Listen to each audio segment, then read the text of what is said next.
अस्सलाम वालेकुम students. Today we start chapter number 7 financial arithmetic. जैसे कि स्टूडेंट्स लास्ट लेक्चर के अंदर इसकी हमने एक्सरसाइज 7A को डिस्कस किया था, जिसके अंदर मैंने आपको बताया था हमने इसके अंदर प्रॉफिट और लॉस, प्रॉफिट परसेंट और लॉस परसेंट के बारे में डिस्कस किया था कि क्या क्या होता है, और मैंने बताया और फार्मूलाज हमने पढ़े थे कि फार्मूलाज को कैसे अप्लाई करना है इन पे। उम्मीद करता हूँ आपको वो समझ आ गई होगी। आज हमारी एक्सरसाइज है एक्सरसाइज 7C, जिसके अंदर हम लोगों ने टैक्स के बारे में पढ़ना है कि हमारे पास टैक्स क्या होता है और हमने टैक्स को कैसे उसके अंदर क्या नाम है पे करना होता है। टैक्स एक तो पहली चीज़, टैक्स हमारे पास होता है परसेंटेज के अंदर। ज़्यादातर हमारे वैल्यूज़ जो होती हैं वो परसेंटेज की फॉर्म में दी होती हैं। आपने उनको जो वैल्यूज़ होती हैं, कोई भी एक अमाउंट होती है उसके ऊपर वो अगर जैसे आप सिंपल दैट आप अपने नंबर आपके एग्ज़ाम देते हैं, आपके एग्ज़ाम के बाद अपने मार्क्स की परसेंटेज निकालते हैं 20%, 60%, 80%, तो वो ये इसी तरह आपके पास टैक्स का भी रेट होता है। तो वैल्यू आपको गिवन होती है, देन आपने उसका रेट निकालना होता है कितना परसेंट टैक्स आएगा। सिंपल आपके पास क्वेश्चन होगा, क्वेश्चन के अंदर वो बताएगा एक अमाउंट है उसका टैक्स या तो वो कहेगा पे करना है, या वो कहेगा पे करने के बाद कितने अमाउंट रिमेनिंग है। देन आपने सिंपल ये चीज़ क्लियर करनी है। सबसे पहले आपने क्वेश्चन को अच्छे तरीके के साथ समझ लेना है कि क्वेश्चन है क्या। तो चैप्टर का इंट्रोडक्शन के हमने लास्ट वीडियो के अंदर हमने कर लिया था अपनी, जब हमने चैप्टर स्टार्ट किया था कि इसके अंदर फाइनेंशियल अर्थमेटिक मीन किस चीज़ से ताल्लुक़ रखता है। मैंने बताया था ये नाम है लेन देन, और आपका जो बिज़नेस फी होता है उससे रिलेटेड होता है, आपकी प्रॉपर्टी से रिलेटेड होता है। जैसे कि क्वेश्चन नंबर 1 है, कहते हैं Haider is own a factory. एक हैदर की अपनी फैक्ट्री है, डैट हैज़ अ वैल्यू, जिसकी जो मालियत है या कीमत है वो आपको ये अमाउंट आपको दे दी है उन्होंने, ठीक है।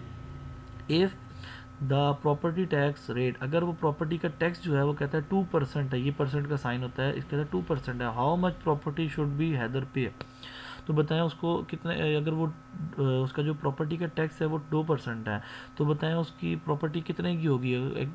ठीक हो गया। ये आपने उसके टैक्स का रेट निकालने के बाद टोटल वैल्यू बतानी है। सबसे पहले आपने डाटा लिखना है, लिखा हमने वैल्यू ऑफ फैक्ट्री। ये फैक्ट्री की जो वैल्यू है वो मेरे पास ये अमाउंट जो हमारे पास गिवन थी, ये बड़ी सी अमाउंट है, आपने एज इट इज़ लिखनी है। जीरोस का खास क्या लिखना है, कोमास वाले जैसे लगे हुए ऐसे ही लगाना है। 10 हमारे पास हमने क्या लिखना है, रेट ऑफ प्रॉपर्टी टैक्स, कि प्रॉपर्टी का जो टैक्स उसने बताया वो हमारा 2% था, सो हमने वो लिख लिया, rate of property tax equals to 2%। So हमने क्या फाइंड करना है, टैक्स अमाउंट फाइंड करनी है कि how much property tax should Haider pay, कि हैदर के ऊपर कितना टैक्स इस प्रॉपर्टी के ऊपर कितना टैक्स पे करेगा। तो हमने tax amount question mark. So आगे अब सॉल्व करते हैं। हमने इसका फार्मूला लगाया, rate of property tax is equals to total tax to be raised divided by total property value. तो आपने इसका टैक्स निकाल देना है सबसे पहले, and total amount is equals, उसके बाद क्या है, total amount is equals to rate of property tax multiply property total property value. तो हमारे पास देखिए रेट ऑफ टैक्स हमारे पास कितना था, आपने क्या सिंपल इज़ डैट आपने जो अमाउंट है उसको 2 के साथ मल्टीप्लाई कर देना है। ये देखिए हमारे पास ये मल्टीप्लाई हो रहा है और ये परसेंटेज का साइन होता है, इसका मतलब होता है 100 पे डिवाइड, ठीक है। तो आपने इन दोनों को क्या करना है, ये देखिए हमने चेंज किया 2 डिवाइडेड बाय 100 मल्टीप्लाई, ये वही बड़ी वाली अमाउंट। तो आपने इन दोनों को मल्टीप्लाई किया और 100 पे डिवाइड करना है। तो लेकिन उन्होंने पहले हमने यहाँ पे क्या कर दिया, इसको 100 पे डिवाइड कर दिया। सो आप डायरेक्ट भी कर सकते हैं, इसको 2 को इस अमाउंट से मल्टीप्लाई करें, 100 पे डिवाइड कर देंगे तो आपके पास एग्जैक्ट आंसर आ जाएगा। ये मेरे पास अमाउंट आ गई है। ये कितने ज़ीरो लगे हुए हैं, 3 एंड 3 6 लाख होते हैं हमारे पास, सॉरी 40 लाख हो गया ये, क्योंकि 5 ज़ीरो होते हैं लाख के अंदर हमारे पास और 6 ज़ीरो होते हैं 40 लाख के लिए, ठीक है। तो ये मेरे पास आ गया अमाउंट 40 लाख, ये हमारे पास वैल्यू गिवन होगी कि हमारा उसका जो हैदर का वो है क्या कहते टैक्स है, उसने जो पे करना है वो हमारे पास है 4 लाख। सिंपल आपने बस ये फार्मूलाज याद रखनी है और उसके अकॉर्डिंगली क्वेश्चन को सॉल्व करना है। तो ये देखें, ये अगर आपको फार्मूला इन केस नहीं भी याद होता तो आप यहाँ से इस चीज़ को याद रख सकते हैं कि आपको 2% निकालना है। आपने इस अमाउंट को, इन दोनों को पहले लिख लेना है, इस अमाउंट को 2 के साथ मल्टीप्लाई करना जितना टैक्स वो पूछ रहा है, और उसको 100 पे डिवाइड कर देना है। 100 पे डिवाइड किया तो हमारे पास ये एग्जैक्ट आंसर आ जाएगा, ठीक है। इसके बाद हम मूव करते हैं क्वेश्चन नंबर 2 की तरफ। क्वेश्चन नंबर 2 कहता है मिस इमरान ऑन 2 प्लॉट, जिनके ऑफ इक्वल वर्क कि मिस इमरान के पास 2 प्लॉट हैं और जिनकी वैल्यू जो है वो सेम है, मतलब बराबर एक ही अमाउंट के हैं।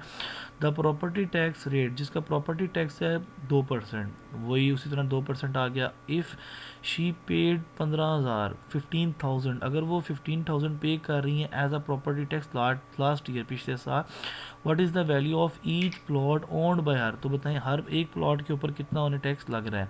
सबसे पहले हमने टैक्स पेड किया कि इसने कितना टैक्स पे किया हुआ था, 15,000 हमारे पास ये लिख दिया, tax paid is equal to 15,000 and tax rate हमारा आ गया 2%।